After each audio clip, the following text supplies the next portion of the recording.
our propositional letters are going to be uppercase, so they're just going to be A, B, C. So these are the variables.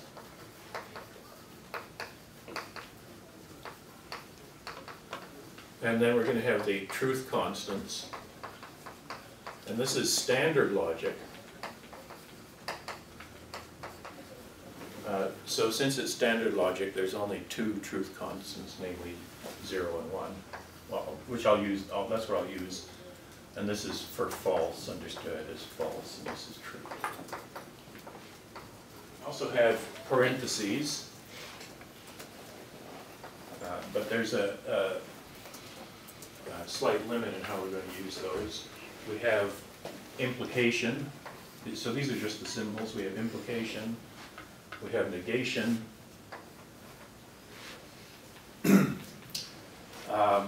and finally, instead of having and or as binary operators, that's what causes a lot of complexity when you try to state the rules. What we're going to have is two sets of additional brackets, namely these would be the and brackets. These are called these conjunction brackets and disjunction brackets here.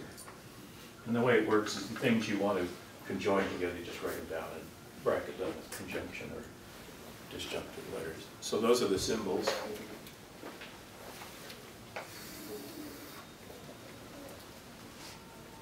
And then all we do is I tell you what the formation rules are for the language of formulas. Formula is either a truth constant. Those on their own are formulas. It's obvious what they're saying. A propositional variable on its own.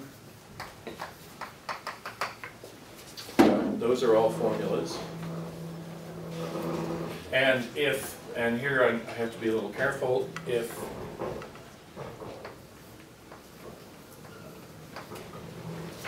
f is a formula, then so is not f. So you can take any formula and negate it. So this notation here is what's known as a metavariable. It's a variable in the meta language.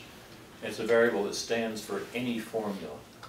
So what this means is that you can take any formula f and proceed it with a negation. In our propositional logic, it's all about implication and resolution. Everything gets turned into an implication. That's the way resolution works.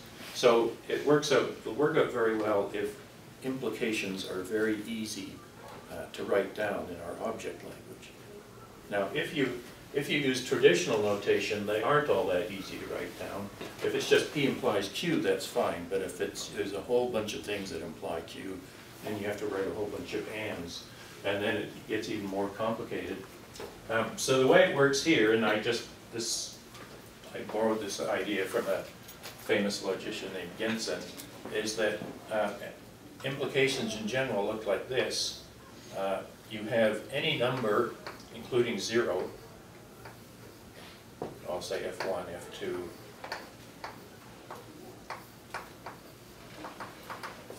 so any number of formulas on the left side, just written one after the other. We don't need a separator, as it turns out.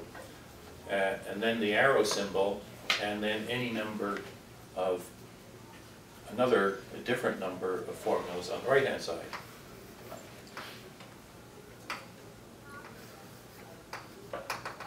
So this goes up to Fn, and this goes up to Gn. And that's what an implication is. This is far more general than what the average treatment of propositional logic allows. But it makes the treatment of resolution so much simpler. In the special case where there's just two of them, then what it says is the first implies the second in the normal way. I'll make that clear. If there's a whole bunch on the left, what it says is that if all of these are true, then this is true. So these are preconditions that all have to be met. The thing that takes getting used to is what happens if there's a bunch of things on the right-hand side. It does not mean that they're all true. What it means is that if all of these are true, then one of these is true. And then the other two formation rules are pretty simple. If you want to conjoin a bunch of formulas together, you just write them one after another.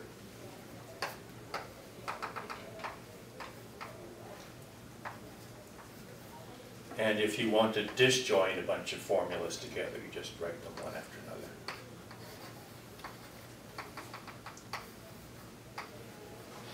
Now in all of these,